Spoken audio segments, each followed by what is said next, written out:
మంత్ర, యంత్ర, తంత్ర, మూలిక, రుద్రాక్ష, నవరత్న, హోమ, క్రియ, జ్యోతిష్య, వాస్తు, హస్త సాముద్రికాలచే బ్రహ్మాస్త్ర పరిష్కార మార్గం. శ్రీం గురుదత్త. ఆత్మీయులందరికీ స్వాగతం. పంచముఖ ఆంజనేయ స్వామి యొక్క ఉపాసన ఎంతో గొప్పది. ఎంతో అదృష్టవంతులు మాత్రమే అది పట్టుకొని ముందుకు వెళ్ళగలుగుతారు. పంచముఖాలు అంటే ఆంజనేయ స్వామికి ముందు కపిముఖం ఉంటుంది. కపిముఖము చాలా చాలా శక్తివంతమైనటువంటి విధానము. ఆంజనేయుని యొక్క సమస్తమైనటువంటి ఆ రుద్ర విధానం యొక్క శక్తి అంతా కూడా ఈ ఈ ఈ విధానంలో ఈ కపిముఖంలో నిబిడీకృతమై ఉంటుంది. నిండిపోయి ఉంటుంది. ఇక నారసింహ ముఖం ఉంటుంది. ఇక విష్ణు భగవానుడి యొక్క నారసింహం యొక్క ఉగ్రావతారం ఎంత శక్తివంతమైందో మనకు తెలిసిందే కదా! సో, అంతటి ఉగ్రత్వము, శక్తిని కూడా ఈయన కొన్ని సందర్భాల్లో చూపించగలుగుతాడు. అందుకని నారసింహ ముఖం ఉంటుంది. నిర్మూలన చేసేస్తాడు. చంపాలనుకున్నప్పుడు ఇక్కడ దయాదాక్షిణ్యాలుండవు, తీసేస్తాడు. కరుణించాలనుకున్నప్పుడు కరుణిస్తాడు. అదే విధానం. ఇంకా ఏముంటుంది? వరాహ ముఖం ఉంటుంది. ఇలాగే విష్ణు భగవానుడి యొక్క ఇంకొక అవతారం వరాహస్వామి. చాలా శక్తివంతంగా ఉంటుంది. ఈ వరాహస్వామి ఏమిటంటే పట్టుదలకు, బలానికి చాలా గొప్పగా ఉంటుంది. ఇంకా అంటే ఈ ముఖాల యొక్క శక్తి అంతగా ఉంటుంది అని అర్థం. ఆంజనేయ స్వామికి ఉంటుంది. అలాగే గరుత్మంతుని యొక్క ముఖం ఉంటుంది. గరుత్మంతుడు మహాశక్తివంతుడు. మామూలు శక్తి కాదు. విపరీతమైనటువంటి బలాశాలి. విపరీతంగా ఉంటుంది. పైగా ఆకాశంలో సంచరించడం అనేటువంటిది ఉంటుంది. ఇక గరుత్మంతుడి గురించి చాలా మంది పెద్దగా చెప్పరు కానీ, గరుత్మంతుడు అమోఘమైనటువంటి బలశాలి. అంత బల విధానం కూడా ఆంజనేయ స్వామికి ఉంటుంది. అలాగే హయగ్రీవము యొక్క తల కూడా ఉంటుంది. హయగ్రీవము అంటే గుర్రపు తల అంటాం కదా! హయగ్రీవుడు. ఇక్కడ ఒక విధానం ఏంటంటే, పిల్లలకు బుద్ధి వికసించట్లేదు. అంటే అనుకున్న స్థాయిలో రాణించట్లేదు. నాలెడ్జ్‌ని విపరీతంగా పొందట్లేదు అని అనుకున్నప్పుడు హయగ్రీవ ఉపాసన చేయాలని చెప్తూ ఉంటాం. ఇలాంటి సందర్భంలో గురుదత్త, దక్షిణామూర్తి, హయగ్రీవ, గణపతి ఇలా ఉంటాయి. విద్యా గణపతి ఇలా ఉంటుంది. అలాగే ఈ విధానంలో ఆంజనేయ స్వామి యొక్క ఉపాసన కూడా ఉంటుంది. అంటే ఈ 5 తలల యొక్క సమస్తమైనటువంటి శక్తి స్వరూపం ఏదైతే ఉంటుందో అది మొత్తం ఉంటుంది. ఇంకా గొప్ప విషయం ఏంటంటే ఆంజనేయ స్వామికి ప్రతి దేవి లేదా దేవత యొక్క అనుగ్రహం ఉంటుంది. అంటే వారి యొక్క శక్తిచ్చే ఏ ఆయుధాలు కూడా ఆంజనేయ స్వామిని ఏం చేయవు. ఏ శక్తిని పంపించినా ఆ శక్తి ఏం చేయదు.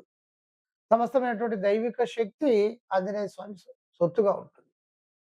పైగా ఆంజనేయ స్వామి ఎక్కడ ఏది ఉపయోగించాలో అది మాత్రమే ఉపయోగిస్తాడు. నిరంతరము రం బీజాక్షరము రామ్, హ్రీం, రూం, ప్రేం, రమ్, రహ ఇలా ఉంటాయి కదా! సో, ఆ తేజో బీజాక్షరాన్ని పట్టుకొని ఉంటాడు. కనుక విపరీతంగా ఎప్పటికప్పుడు తనలో తాను ప్రజ్వరిల్లుతూ చాలా ఒక గొప్ప స్థాయిని పొందేటువంటి విధానం ఉంటుంది. కనుక శక్తి విపరీతంగా పెరగడానికి ఇది కూడా ఒక కారణమవుతుంది. ఆంజనేయ స్వామి ఉపాసన వలన సమస్తమైనటువంటి నక్షత్ర గ్రహ దోషాలు ఎలా ఉన్నప్పటికీ పోతాయి. ఎలాంటి నక్షత్ర గ్రహ దోషాలైనా సరే పోతాయి. అలాగే ఎలాంటి చెడు ప్రయోగాలైనా కూడా వెళ్తాయి. ఖచ్చితంగా అవి వెళ్ళిపోవాల్సిందే. వేరే మార్గం లేదు.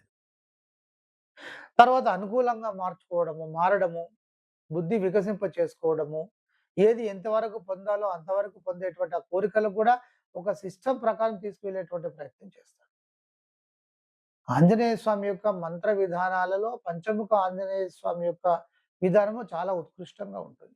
అయితే చాలామంది ఏమనుకుంటారంటే, ఆంజనేయ స్వామి బ్రహ్మచారి కనుక, ఆంజనేయ స్వామి ఉపాసన చేస్తే మేము కూడా బ్రహ్మచారిగా ఉండాలా అనేటువంటిది ఉండాలని చెప్పేసి కొంతమంది తెలిసి తెలియక చెప్తూ ఉంటారు. ఏది ఉండవలసినటువంటి అవసరం లేదు. ఉదయం లేచి స్నానపానాదులన్నీ ముగించి, దీపారాధన చేసి ఆంజనేయ స్వామి యొక్క మంత్రం చదువుకొని వెళ్ళిపోవడమే. మరి మీ దైనందిన కార్యక్రమాలు మీరు.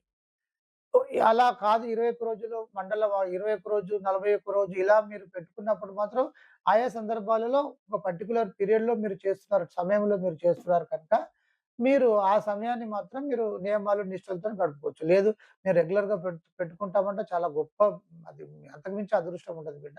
అయితే ఏ మంత్ర ఉపాసన చేసినా కూడా దిగ్బంధన విధానాలతో శక్తివంతంగా చేయాలి.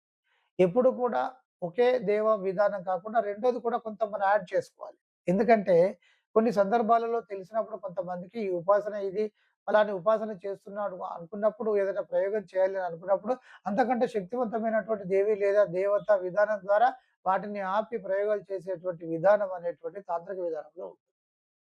మరి ఆంజనేయ స్వామికి ఎదురు అనేది ఏముంటది? ఏది ఉండదు. ఆంజనేయ స్వామికి ఎదురు అనే స్టోరీ ఉండదు. కానీ ఒక సందర్భంలో ఒక చిన్న తాంత్రిక విధానం ద్వారా ఆంజనేయుడు అక్కడ ఆగిపోతాడు ఆ విధానాన్ని చూసి. అందుకని అది కూడా ఉండకుండా ఉండడానికి ఆంజనేయ స్వామితో పాటు ఇంకొకటి ఎప్పుడు కూడా ఒక 2 పెట్టుకోవాలి. అది మీరు చేసేటువంటి ఉపాసిత దైవం ఏదైతే ఉంటుందో, నేను ఇది చేస్తున్నానని చెప్పొద్దు. ఒకటి చేస్తే ఇంకొకటి చెప్పండి. ఒకటి చేస్తే ఇంకొకటి చెప్పాలి. వాళ్ళకి అర్థం కానటువంటి విధంగా ఉండాలి. ఇంకొకటి మీ పూజా గదిలోకి ఎవరిని బంధువులను కూడా పెద్దగా రానియొద్దు. పూజా గది ఉంటే చక్కగా తాళం వేసి పెట్టేసేసుకోండి. బంధువులొస్తే లోపలికి రానియొద్దు. కొంతమంది మన దగ్గరగానే ఉంటూ మనల్ని అంటే మన యొక్క చెడును కోరుకునేటువంటి ప్రయత్నం చేస్తూ ఉంటారు. మన పతనాన్ని కోరుకునేటువంటి ప్రయత్నం చేస్తారు. అలాంటి వారు గనుక ఆ పూజా గదిలో ఉన్న చూసారనుకోండి మైండ్‌లో పెట్టేసేసుకొని దానికి ప్రత్యామ్నాయంగా చేసేటువంటి విధానం ఉంటుంది. అందుకని అంటే చాలా జాగరూకతో ఉండేటువంటి ప్రయత్నం మనం అందరం చేయాలి. అందరికీ ఆశీర్వచనం. మంత్ర, యంత్ర, తంత్ర, మూలిక, రుద్రాక్ష, నవరత్న, హోమ, క్రియ, జ్యోతిష్య, వాస్తు, హస్త సాముద్రికాలచే బ్రహ్మాస్త్ర పరిష్కార మార్గం